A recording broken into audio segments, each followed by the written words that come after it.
Bom dia, gente. Bom, eu creio que uma boa parte aqui já me conhece. Todas.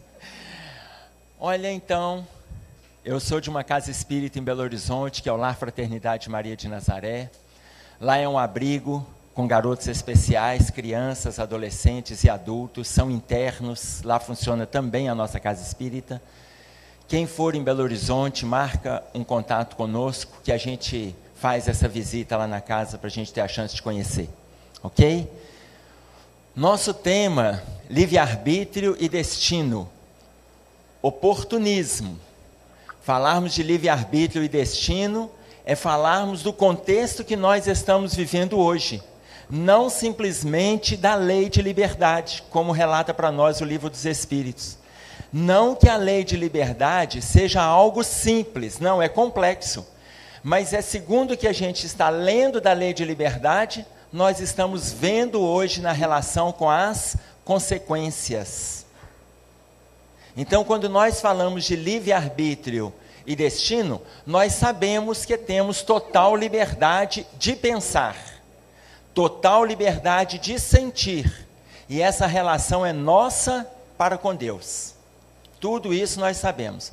Mas a partir do momento que a gente verbaliza ou atua, aí nós já temos situações onde nós vamos atrair de conformidade com o que a gente está fazendo. Ah, mas quando a gente pensa, a gente também não atrai? Atrai. Quando a gente sente, também não atrai? Atrai. Mas é como relata para nós Raul Teixeira. A pessoa pode se arrepender no átimo do segundo que ela aperta o gatilho, mas a bala segue o curso dela. Por quê? Porque ela saiu do campo mental para a ação. Então, enquanto a gente não passa para a ação, nós podemos rever uma série de contextos. Então, quando nós falamos de livre-arbítrio e destino, nós estamos falando de como nós iremos agir. Livre-arbítrio. Mas o que a gente irá colher? Destino. Ah, mas está programado que eu vou colher isso ou aquilo. Não está programado, depende como que eu vou lidar aqui na encarnação. Muitos ainda me dizem que Judas veio programado para entregar Jesus. Não existe essa programação. Não existe essa programação. Muitos dizem que Pilatos veio programado para suicidar depois. Não existe essa programação. Ele se suicidou 3 anos depois, em função da culpa que ele acometia. Mas não que estava programado o suicídio dele, muito pelo contrário. Nos 3 últimos anos, ele conviveu com Zacarias, do ano 33 ao ano 36, e Zacarias falou para ele de Jesus, e ele teve em Zacarias um único amigo. Embora nesses 3 anos ele praticamente passou preso, porque Tibério César não concordava com a forma com que ele governava. Então, ele viveu nesse presídio, tendo Zacarias como o amigo. Quando ele se suicida, ele se viu sem saída. 3 anos depois. Ah, estava programado. Não, não estava programado. Ah, mas isso já iria acontecer? Sim. Se nós pegarmos pelos dizeres lá do Velho Testamento, o Cristo já viria e passaria por dificuldades. Ou seja, a própria colocação de Jesus, o mal há de vir, mas ai por quem ele venha. Mas se ainda voltarmos no Velho Testamento, nós vamos ver em Eclesiastes, no capítulo 3, que começa para nós, o primeiro versículo, ele vai falar sobre essa relação de livre-arbítrio e destino. E ele vai falar assim: há tempo de plantar e tempo para colher. Tempo de plantar e tempo para colher significa que, embora exista o plantio e ele é livre, a colheita, a gente é prisioneiro dela. Assim coloca para a gente Hamed no livro As Dores da Alma. Nós somos livres para plantar, mas somos prisioneiros das consequências do plantio. Então, vamos pensar um pouco na nossa chegada no plano físico.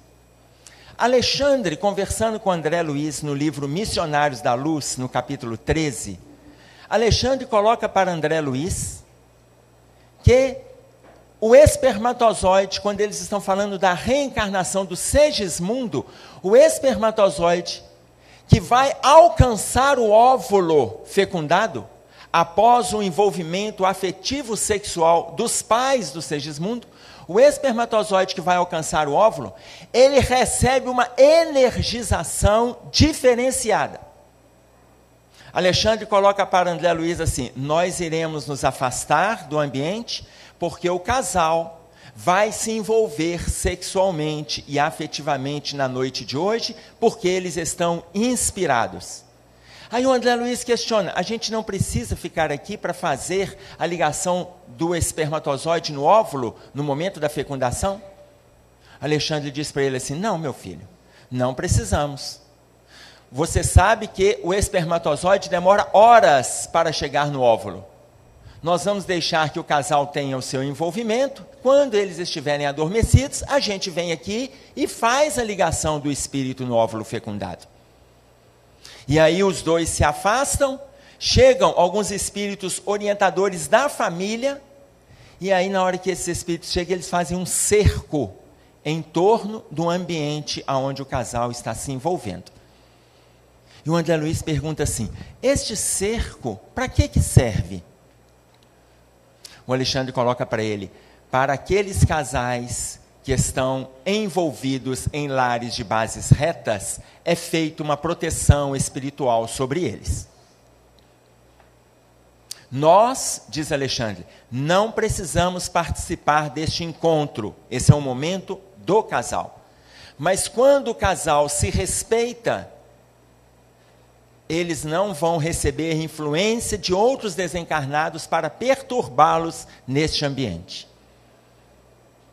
E aí o André Luiz pergunta: mas este cerco espiritual é feito em torno de todos os casais que estão se relacionando sexualmente na Terra? Não, meu filho. Como eu te disse, apenas em lares de bases retas.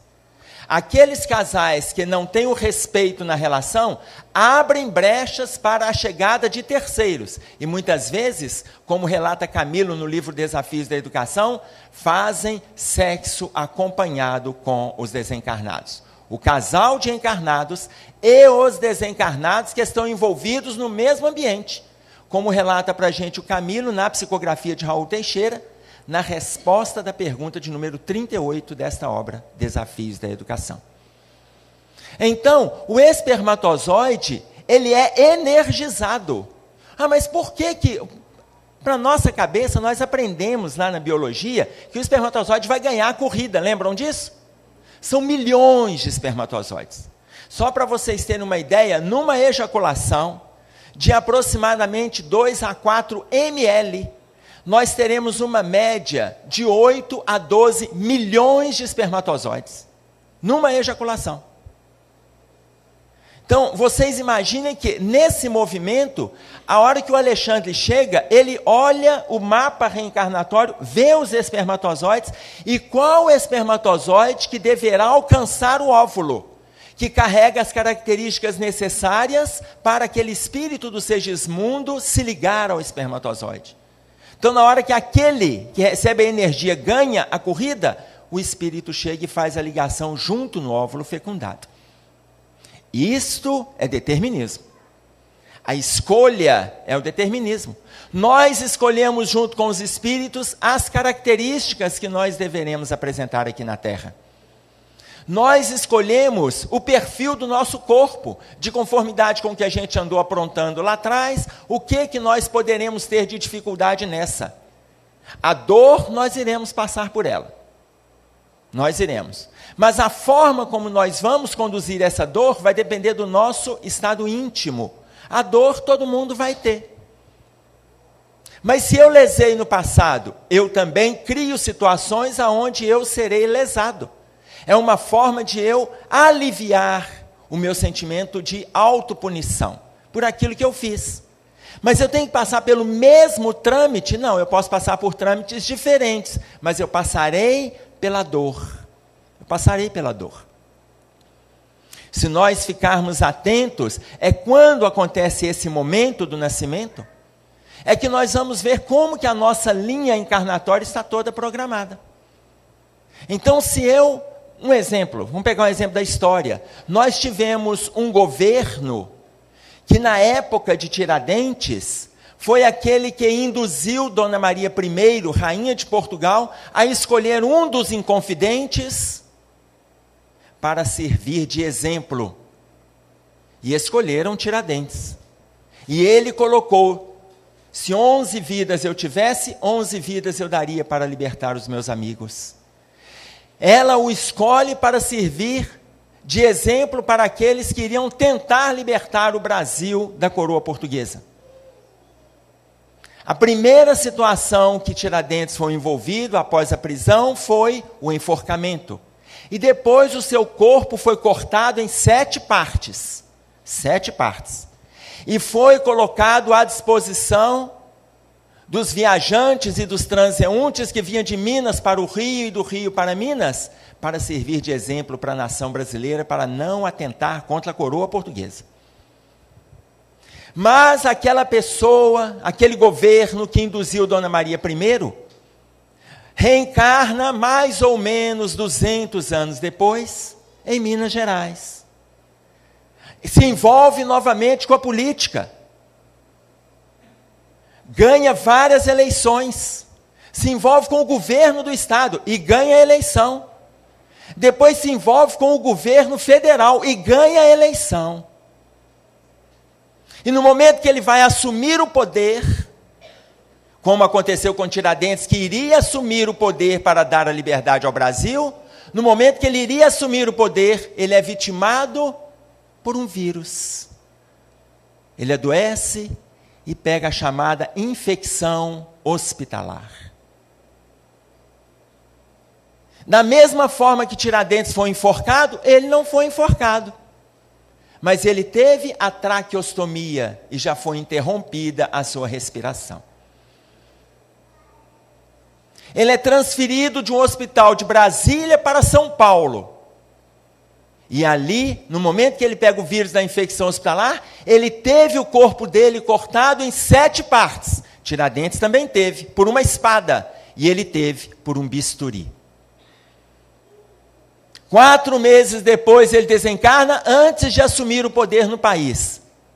No dia 21 de abril, dia de Tiradentes, desencarna Tancredo Neves. Recebeu de conformidade com o que plantou lá atrás e não veio das mãos de nenhum algoz. Nós plantamos, nós colhemos. Não precisa aparecer o algoz para semear o mal-estar, para a gente colher o que a gente plantou. A própria natureza nos convoca a determinadas situações que paulatinamente a gente vai colhendo. Podemos colher sem revolta. Podemos colher envolvido com o bem-estar, sabendo que a dor existe, que o sofrimento é opcional, como falamos alguns meses atrás, relatando inclusive a colocação de Carlos Drummond de Andrade nesse item. Nós não precisamos agravar a dor que a gente já tem. Não precisamos agravar. Nasce a criança. Espermatozoide direcionado, nasce a criança. E aí entra aqueles pontos que a gente comenta. Se a criança não concorda com as nossas posturas, a gente conversa com ela. Se ela não concorda de novo, a gente insiste com ela. Então, nós vamos traçando esse caminho. Mas se ela não concorda de novo, a gente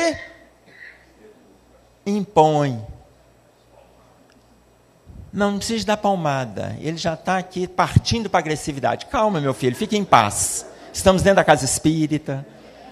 Então, vocês imaginem, a gente conduz. Essa imposição é a forma de nós conduzirmos. São os métodos que nós arranjaremos para cada filho. Nós conhecemos os nossos filhos.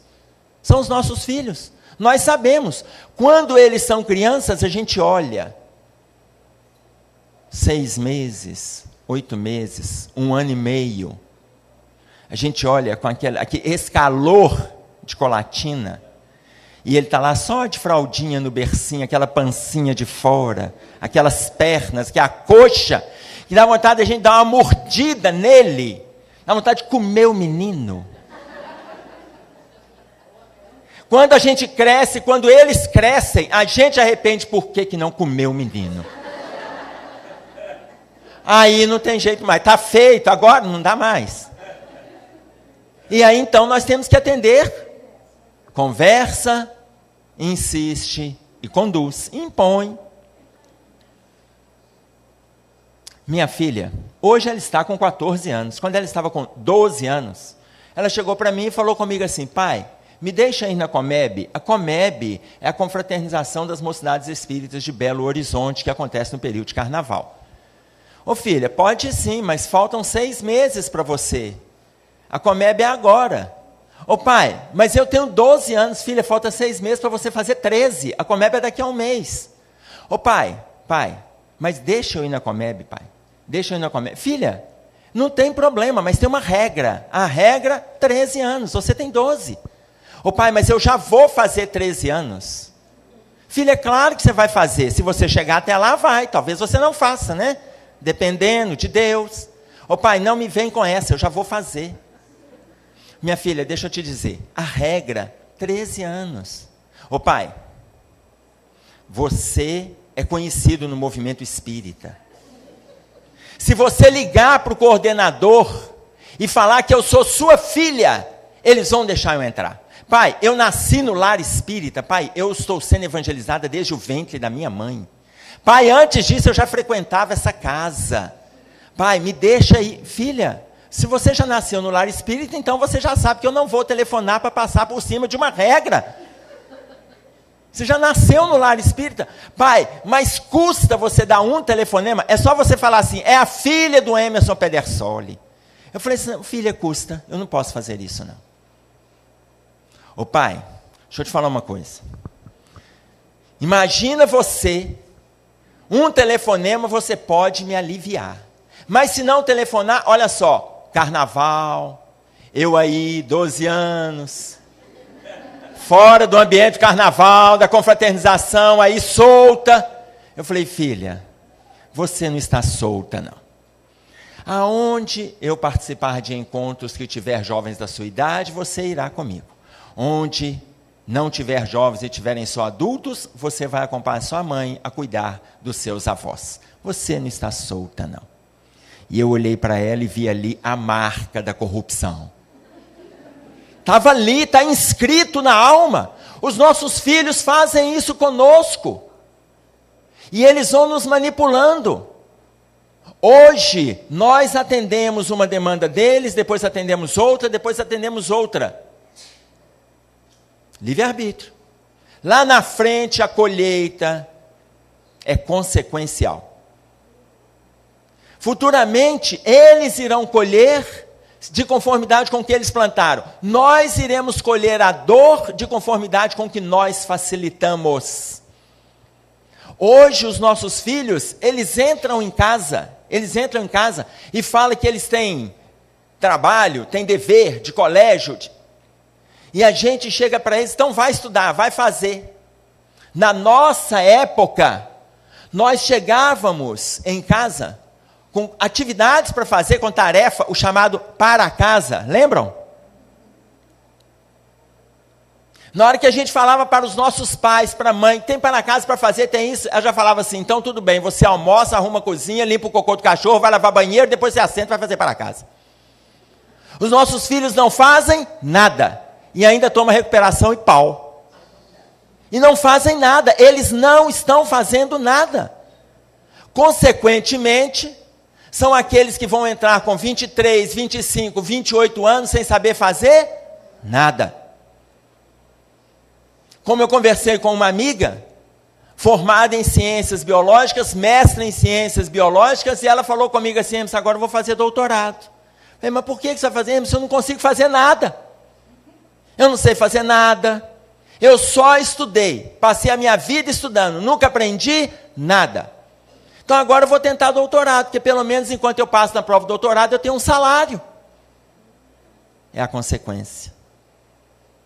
E isso vem do relacionamento familiar, porque nós somos apiedados para com os nossos filhos. Ah, coitado, né? Deixa ele estar estudando. Ah, coitado, ele está descansando. Ah, coitado, ele chegou muito tarde essa noite. Ah, coitado. Meu Deus, ele é filho de um casal de coitados. Só se fala coitado. Será que o nome dele não deveria ser outro? Porque nós fazemos esse movimento. Com a criança, a gente conversa, a gente insiste, a gente impõe. Com o jovem, a gente conversa, a gente escuta o que o jovem tem a dizer. E a gente espera, desde que não agrida um ambiente familiar. A gente aguarda. Mas tem coisas que a gente está vendo o jovem, ele vai fazer, ele vai cometer um engano. Ele vai cometer. A gente está vendo. Já, não, mas não vai acontecer não, não vai não. Eu conversando com uma família, um casal, eles me falaram de uma dificuldade que eles estavam tendo com o filho, na época, 15 anos de idade. O filho estava com diversas dificuldades de comportamento, de adaptação na escola. Conversei com o rapazinho, e ali fui trabalhando com ele, e fui entendendo para onde as coisas estavam caminhando. Em meio a esse movimento, ele levou para a escola uma garrafa de pinga, de cachaça. Ele bebeu, alguns colegas beberam, descobriram que ele levou. Quando ele levou a garrafa, chegou para mim a informação, e a direção da escola suspende, expulsa. Eu falei, não, a minha sugestão é que não façam isso. Suspende não, nem expulsa. Quantos eram? Era ele mais 3. A minha sugestão é, pegue os 4. E os 4 vão montar um trabalho sobre alcoolismo. E eles vão expor para todas as turmas, de todos os turnos daquela escola, um trabalho sobre alcoolismo. De 15 minutos a meia hora, os 4 vão expor. Não precisa de suspender, vai suspender, vai ficar em casa. Não sou contra a suspensão, tem hora que o benefício pode ser esse mesmo. É mais uma forma de sanção, como diz Piaget, para nós nas sanções expiatórias e sanções por reciprocidade. Tem hora que o momento é esse mesmo, vai lá, traz uma punição. Mas, a partir do momento que tem uma outra alternativa, vamos usar outra alternativa. E ele fez um trabalho junto com os 3 colegas, indignado, porque eu tinha feito a sugestão dele sair expondo isso na escola. Nos 3 turnos, todas as turmas, falou sobre o alcoolismo. Mas como a alma é agitada, como o espírito que habitava aquele corpo trazia várias dificuldades, de regras, de limite, quando chegou por volta do mês de outubro, final de outubro, eu chamei a mãe para conversar. Falei, olha, tenho conversado com seu filho. Vou te fazer uma sugestão. Ela falou, qual? Tire o seu filho da escola. Emerson, tire o seu filho da escola. Eu estou conversando com ele, olha, ele não fecha esse ano sem ter um problema dentro da escola. Não, Emerson, nossa senhora, eu vou ter que pensar, tire o seu filho da escola. Eu estou sentindo. Mas ele te falou alguma coisa? Não, ele não me falou. Eu estou sentindo. E aí ela foi, conversou com o marido dela, o marido falou, não, Emerson está ficando doido, final de outubro, faltando um mês para acabar as aulas? De jeito nenhum, nós não temos nem para onde transferir, não, de jeito nenhum, ele vai ficar lá, depois a gente revê isso. Segunda quinzena de novembro, ele levou uma bomba para a escola. Jogou a bomba dentro do vaso sanitário do banheiro masculino e voou vaso sanitário para tudo quanto é lado. E aí ele foi expulso da escola. Porque inúmeras vezes a gente está vendo a caminhada que o outro está fazendo. Você está conversando, a gente é inspirado, os pais são inspirados, os amigos são inspirados. Nós somos o tempo todo inspirados. Atentemos para o contato com os espíritos, atentemos. Nós podemos fazer diferente. Mas essa escolha é nossa. Essa escolha é nossa. Não adianta a gente pensar que nós vamos dar conta de resolver tudo sozinhos, sem o apoio dos espíritos, sem o apoio de Deus. Não vamos. Mas para aceitarmos esse apoio, nós temos que abrir o nosso canal de acesso. Mantermos-nos vigilantes. Tempo de plantar e tempo para colher. Mantermos-nos vigilantes. Mas se da mesma forma temos ainda crianças e jovens que estão aprontando no movimento social, nós ainda temos o outro perfil de jovem.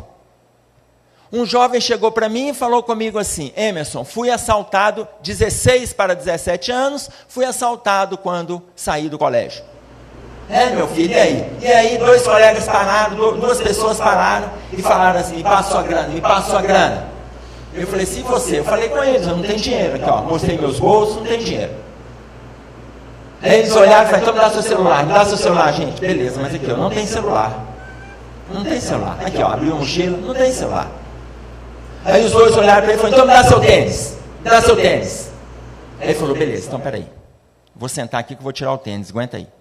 Quando ele sentou no meio-fio para tirar o tênis, os dois ladrões, ô bicho, não tira esse tênis do pé não. Não tira não, porque isso aí não vai nada.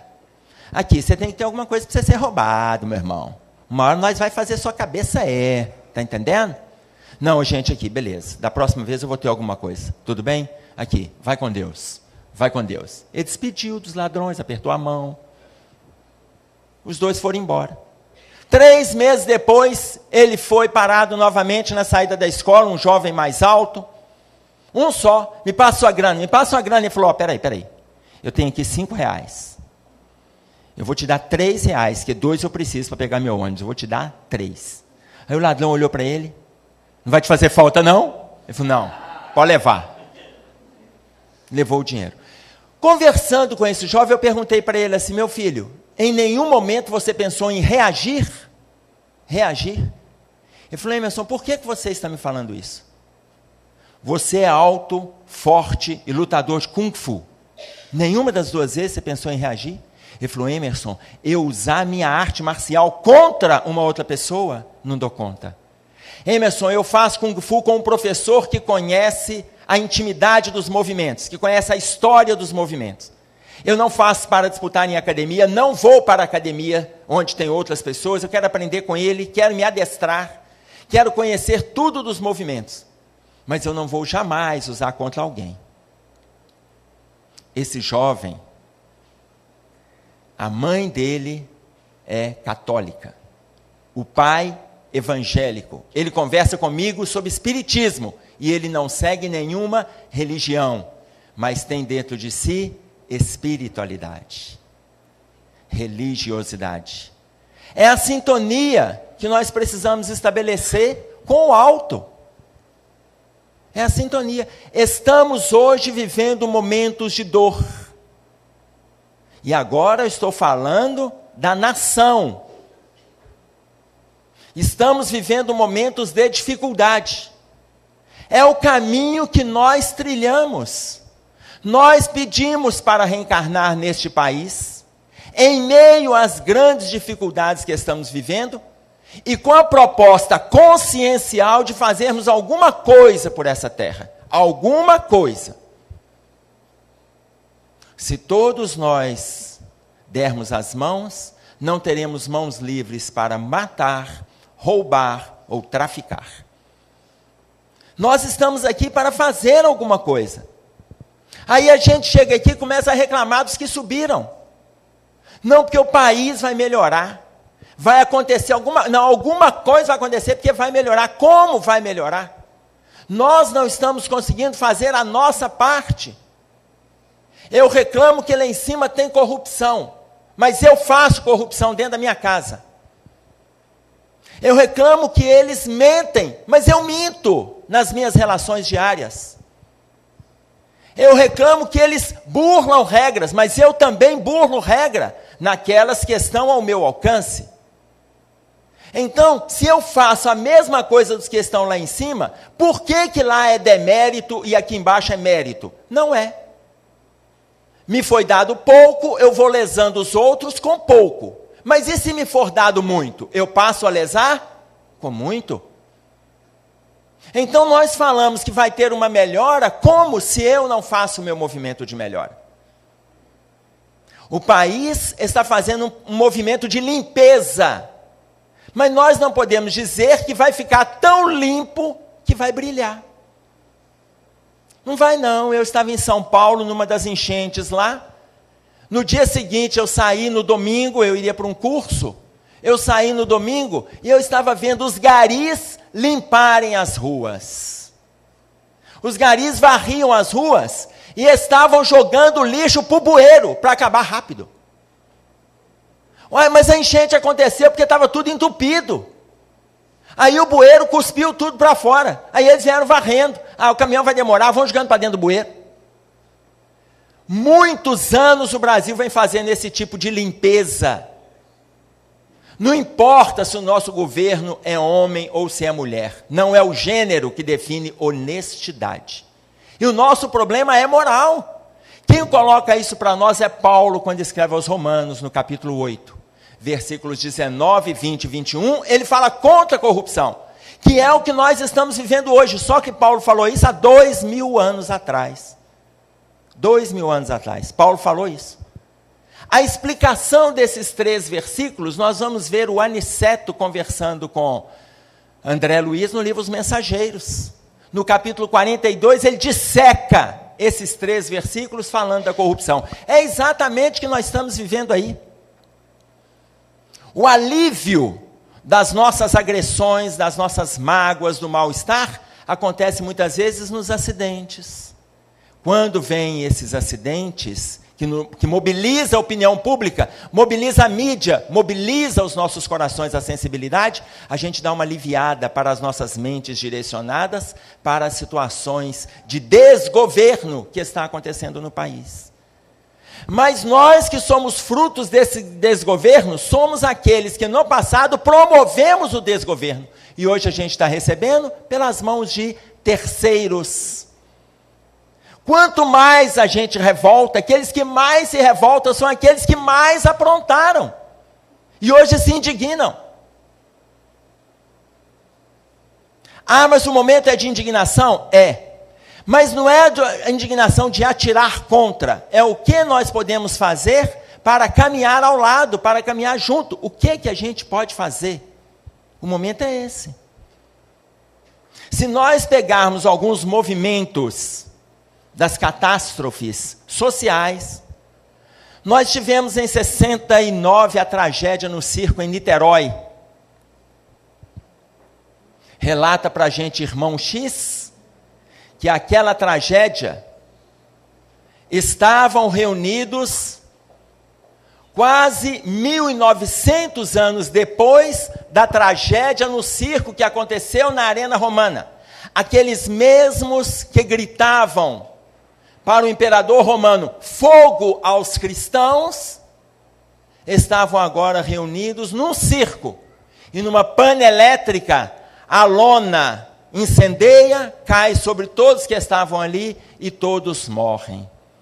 Ah, mas todos? Não, alguns se salvaram, inclusive sobre a grata visita de Ivo Pitangui, que saiu de São Paulo com os seus médicos e foi lá para fazer a reconstituição de peles, de tecidos, daqueles que ainda tinha como se salvar daquele acidente, tragédia no circo.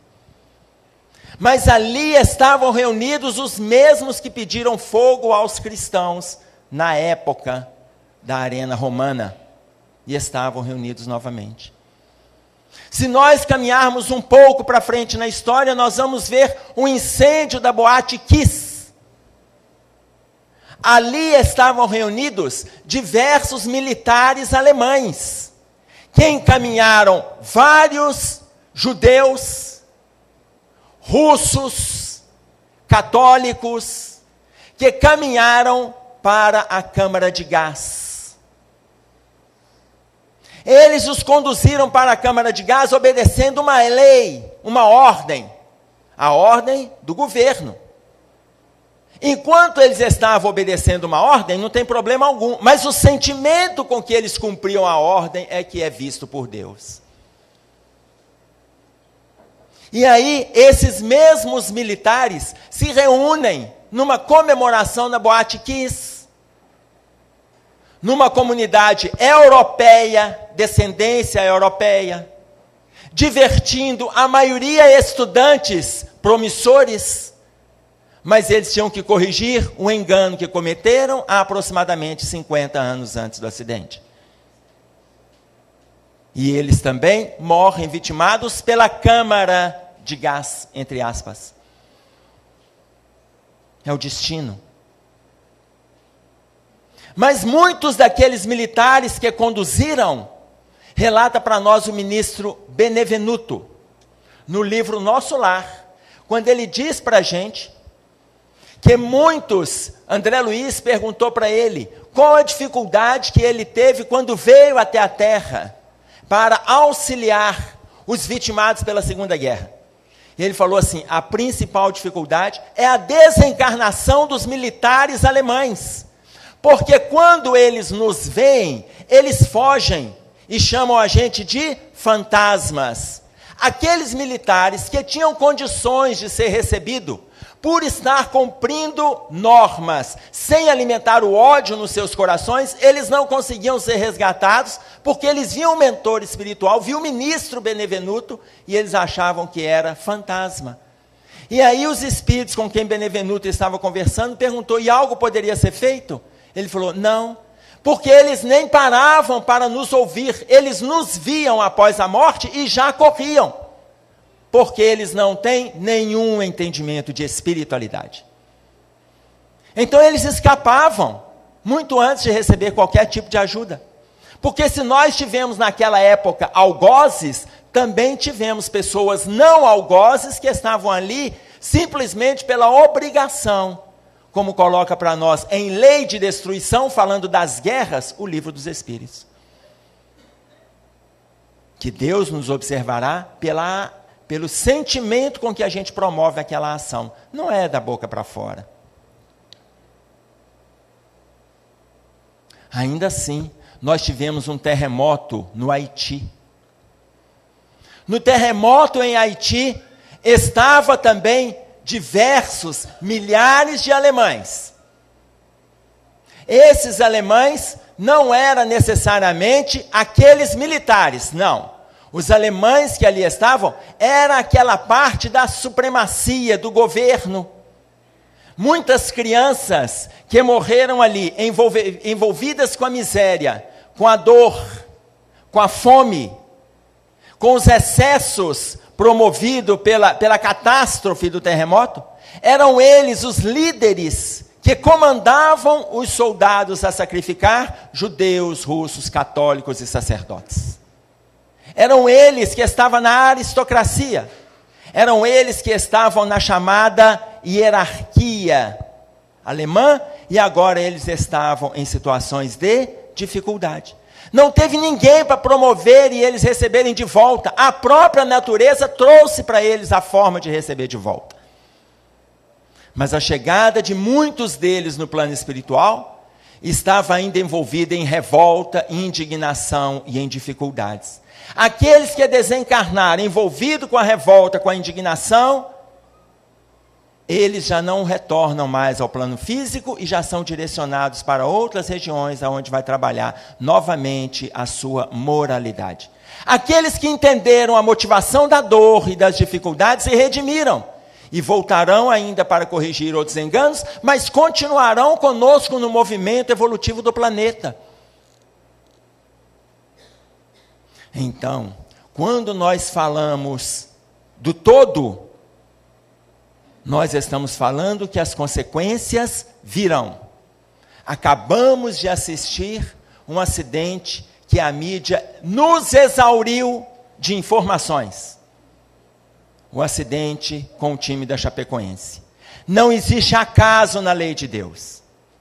Mas o que é interessante nós observarmos é que Kardec coloca para nós que a espiritualidade, em situações de catástrofe, ela atende individualmente cada criatura que está sendo vitimada naquele momento. Individualmente. Então, enquanto nós assistimos, vem uma colocação de Jesus. Não é por eles que a gente tem que chorar, é por nós. Eles estão vivendo o seu movimento de resgate, de uma forma ou de outra, compreenderão as dificuldades que passaram e muitos que deixaram seus familiares.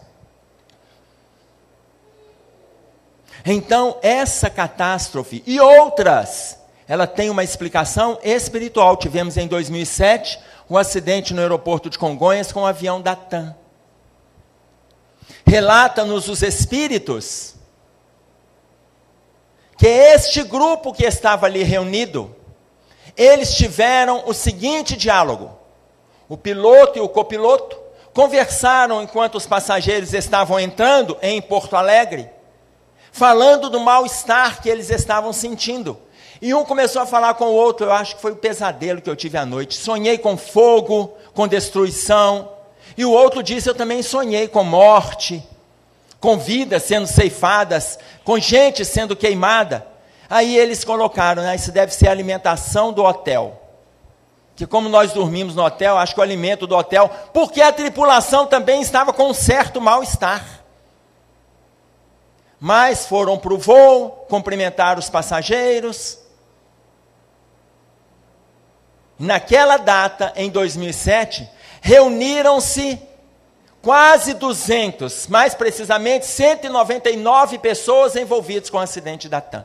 Esses 199, entre tripulantes, passageiros e aqueles que estavam ligados no prédio da administração e do posto, ao lado do prédio que foi atingido, no final da pista, eram os mesmos 199 que estavam envolvidos no ano 58 antes de Jesus. No ano 58 antes de Jesus haviam duas tropas, uma envolvida com o Império Romano, e ela já fazia diversas atrocidades. Uma outra tropa era considerada os forasteiros, mas eles tinham liberdade, eles tinham autonomia para atuar, eles aprontavam a algazarra, eram fortes, mas não eram tão saudáveis quanto os soldados romanos. O líder da tropa dos romanos, ele pergunta para o líder dos forasteiros, vocês querem se juntar a nós? Formaremos duas em uma. Vocês passam a ser funcionários do governo, andarão uniformizados, melhor armados, bem alimentados e caminharemos juntos. Ele reuniu, esse segundo líder reuniu com seus amigos, os forasteiros, e resolveram se ajuntar. Duas tropas formaram uma. E eles cometeram todo tipo de atrocidade naquele ano. Entraram em diversas cidades, ceifaram várias vidas, incendiaram lares, pessoas, dizimaram idosos, crianças, mulheres, sem o menor respeito à figura humana. Estavam reunidos agora, praticamente 2000 anos depois, no avião da TAM. No momento do acidente, estava no aeroporto de Congonhas, Juscelino Kubitschek, Bezerra de Menezes, Santos Dumont, e quando os vampiros da espiritualidade vieram para sugar as energias daqueles que estavam desencarnando, como descreve André Luiz para nós no capítulo 3 do livro Missionários da Luz, os vampiros do plano inferior, Juscelino Kubitschek chama a atenção daqueles espíritos. Chama a atenção e pede para eles se afastarem. E deixe que os orientadores espirituais trabalhem. Porque aquele grupo que estava ali programou passar pelas situações catastróficas, inclusive aquela, resgatando enganos que cometeram. E eles estavam com os corações limpos da revolta. E a espiritualidade estava ali atendendo individualmente cada um deles. E os vampiros se afastaram. Então, quando nós falamos de livre-arbítrio e destino, estamos colhendo inúmeras dificuldades que plantamos ontem. Mas se não estamos satisfeitos com a colheita, vamos plantar diferente hoje. Quando Jesus coloca para nós que o campo é o mundo, atentemos que nós temos duas formas de trabalhar este campo, o campo físico e o campo íntimo. O campo de trabalho está aí. O campo de trabalho está aqui. Ah, mas isso tudo nos irrita, nos incomoda, nos perturba, nos adoece. É verdade. Mas Paulo, quando ele escreve aos Efésios, no capítulo 4, ele coloca para nós assim: irai-vos, pois, mas não permita que o sol se ponha sobre a vossa ira. Irai-vos, pois. Você está com raiva, está irritado, está chateado? Pode ficar com raiva. Mas não permita que o sol se ponha sobre a vossa raiva. Não permita que a raiva ganhe a noite e comece o dia seguinte com aquele mesmo sentimento de mal-estar. Refaça naquele dia. Você discutiu de manhã, brigou de manhã, refaça. Teve um mal-estar, refaça. Não vai dormir com aquele sentimento. Porque à noite a consequência é fatal. Nós iremos encontrar aqueles que a gente atraiu com a sintonia nossa vibratória do dia. Iremos encontrar com eles, a gente que os chamou. Então vamos fazer um movimento diferente nesse processo reencarnatório. Nós estamos recebendo uma das últimas oportunidades, se não a última, de passarmos pelo plano físico na Terra, em meio ao movimento de provas e expiações. Estamos recebendo oportunidades. Conta-nos o livro Obsessão e Desobsessão, no capítulo 6, da Sueli Caldas Schubert, uma história de uma jovem. Ela sentia várias dores nas pernas. Foi ao médico, foi a outro, foi ao especialista e ninguém conseguiu ajudá-la. Alguém chega para ela e fala assim: vai até a casa espírita, procura orientação na casa espírita, já que você não resolveu o problema fisiológico pela ciência médica, vai até a casa espírita. E ela vai até a casa espírita, começa a se envolver com as atividades, com o trabalho. E aí vai se envolvendo 1 ano, 2, 3, daí a pouco ela começa a participar da reunião mediúnica. Um tempo depois que ela estava participando, um espírito se comunica. O espírito se comunica e diz para ela. O dirigente começa a orientar o espírito. E o espírito já fala: não precisa me falar de Jesus não, porque eu conheço. O meu problema é com fulana. Eu sou o causador das fortes dores que ela tem nas pernas. Basta ela me pedir perdão por aquilo que ela me fez e eu vou liberá-la dessa dor. E aí o dirigente pergunta: o que houve? Na encarnação anterior, eu era negro escravo da fazenda que ela dirigia. E ela me deixou amarrado no tronco pelas pernas.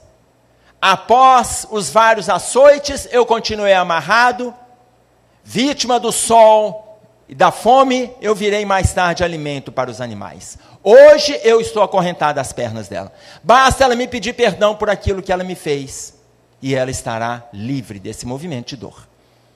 O dirigente silenciou e permitiu que a garota se manifestasse. E ela se manifestou: eu não vou pedir perdão para um negro escravo. No momento que ela dá essa resposta, o espírito olha e fala: pois bem, eu estou indo embora. Mas saiba todas as vezes que você sentir dores, que eu estou acorrentado às tuas pernas. E você vai se lembrar de mim. Sueli Caldas Schubert encerra esse capítulo dizendo: e até hoje, no final de sua vida, ela recebe uma equipe de passes na sua casa para lhe atenuar, a partir do passe, as fortes dores que ela sente nas pernas. Inicialmente a gente pensa: meu Deus, mas ela estava ali diante do obsessor. Vai lá, pede desculpa, ajoelha, beija o pé da médium, faz qualquer coisa. A gente pensa assim. Mas o espírito, ele está fazendo uma leitura do estado íntimo daquela criatura. Se ela fizesse toda a encenação de perdão, mas ela não sentisse o desejo de perdoar, ele estaria lendo o que passa no coração dela. Num primeiro momento a gente fala: meu Deus, ela podia ter pedido perdão. Mas quando a gente para pensar, ela ia pedir isso da boca para fora. Porque ela não sentia.